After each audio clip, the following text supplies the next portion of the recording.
ضروریات زندگی بہت تھوڑی تھی، سادہ زندگیاں گزرتی تھی۔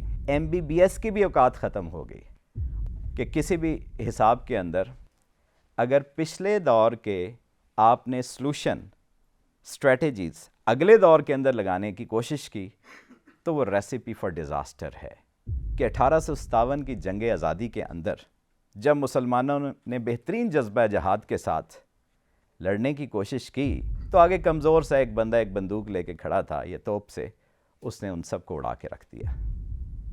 یہ فرق ہوتا ہے، پچھلے دور کی اسٹریٹجی اگلے میں لگائیں گے تو تباہی اور بربادی آپ کا مقدر بن جائے گی۔ نظریہ کمال کا ہم آغاز کرتے ہیں، تھوڑا سا میں فردر ایکسپلین کروں گا۔ نظریہ کمال کا جو پہلا عہد ہے اس کا نام ہے عہد ابتدا۔ عہد ابتدا، اس کو انگریزی کی ٹرمینالوجی میں لکھی ہے era of generalisation. Generic level کے اوپر، بیسک لیول کے اوپر ساری چیزیں تھیں۔ مثلاً ضروریات زندگی بہت تھوڑی تھی، سادہ زندگیاں گزرتی تھیں۔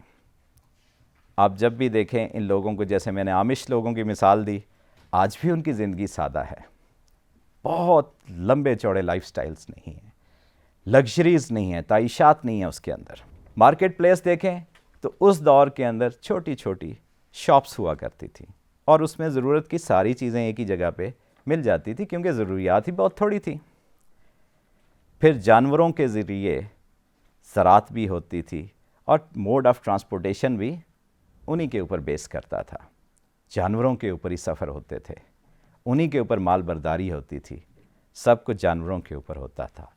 تعلیمی نظام کو دیکھیں تو وہ بھی سادہ سا تھا، بہت ڈیفرنٹ سسٹمز نہیں تھے، جیسے کہ بعد میں اگلے سسٹمز میں آپ دیکھیں گے ایرا میں کیا ہوا۔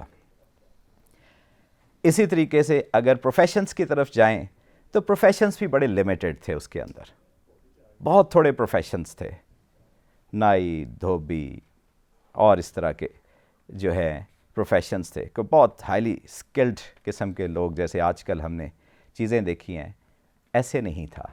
تو ہمیشہ ایسے ہی ہوتا ہے، جب بھی آپ عہد ابتدا کے اندر آئیں گے اس کے اندر یہی ہوگا، تاریخ میں ہمیشہ ایسے ہوا ہے۔ اس کے بعد جنگیں کیسی ہوتی تھی، وارفیئر کیسی تھی؟ وارفیئر بھی بڑی سمپلسٹک تھی، اس میں دو بدو آمنے سامنے کلیشز ہوا کرتے تھے، ان کلیشز کے اندر چھوٹے موٹے ہتھیار استعمال ہوتے تھے، تیر کمان، نیزے، منجنیقیں تک آپ سمجھ لیں اس کے اندر تھیں۔ تو یہ وہ عہد تھا کہ جس کے اندر وارفیئر بھی بڑی سمپلر قسم کی تھی، بہت کمپلیکس نہیں تھی۔ یہ پہلا عہد تھا۔ ابھی ہم دوسرے عہد کی طرف بڑھتے ہیں تو اس کی بھی کوئی شناخت آپ کے سامنے میں رکھوں گا۔ دوسرے کا نام ہے عہد پیشہ وراں، era of specialization and super specialization. اس عہد کے اندر صرف اسپیشلسٹ نہیں تھے بلکہ اسپیشلسٹ ود ان اسپیشلسٹ ہونے شروع ہو گئے۔ پیشوں کی ایک ایسی تعداد ہے، پروفیشنز ایسے ہیں کہ وہ بڑھتے ہی چلے گئے۔ میں ایک انجینئر ہوں تو انجینئرنگ کے شعبے میں بیسک سول انجینئرنگ تھی، کیمیکل تھے، میکینیکل تھے، الیکٹریکل تھے، آج کل تو بے شمار ہیں، سول کے اندر ڈھیر سارے ہیں، ٹرانسپورٹیشن الگ ہے، جیو ٹیک الگ ہے، اور بڑھتے چلے جا رہے ہیں، اسٹرکچر کے الگ ہیں۔ اسی طرح میڈیکل سائنس کے اندر بھی آپ دیکھیں، پچھلے دور کے اندر ایک عام معمولی ڈسپینسر کو ڈاکٹر صاحب کہا جاتا تھا، حکیم صاحب کو بھی ڈاکٹر صاحب کہتے تھے۔ اس ایرا کے اندر پہنچتے پہنچتے MBBS کی بھی اوقات ختم ہو گئی، اس کو بھی اسپیشلائزیشن اور سپر اسپیشلائزیشن کی طرف بڑھنا پڑا، ورنہ وہ جاب لیس بھی ہو جائیں گے، ان کو کسی جگہ ان کی کوئی ورتھ نہیں رہ جائے گی۔ تو اسی طرح باقی شعبوں کے اندر بھی یہ سب کچھ ہونا شروع ہوا۔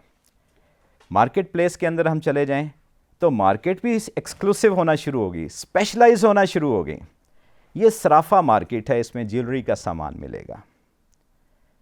یہ لکڑ منڈی ہے، یہاں پہ لکڑی کی چیزیں ملے گی۔ یہ اردو بازار ہے، یہاں سے اسٹیشنری اور کتابیں وغیرہ ملیں گی۔ ایکسکلوسیو ہونا شروع ہو گئے۔ اور اسی طرح شاپنگ کے لیے، عام شاپنگ کے لیے، یہ صدر ہے یا فلاں فلاں ہے، جناح ہے، سپر ہے، اینڈ دس اینڈ دیٹ، کہ یہ وہ جگہ ہیں جہاں پہ آپ کو نارمل شاپنگ کی چیزیں ملیں گی۔ اس طرح کی شاپنگ کے لیے لکڑ منڈی آپ چلے گئے یا کھجور منڈی چلے گئے تو آپ کو یہ چیزیں نہیں ملیں گی. تو یہ era of specialization and super specialization تھا.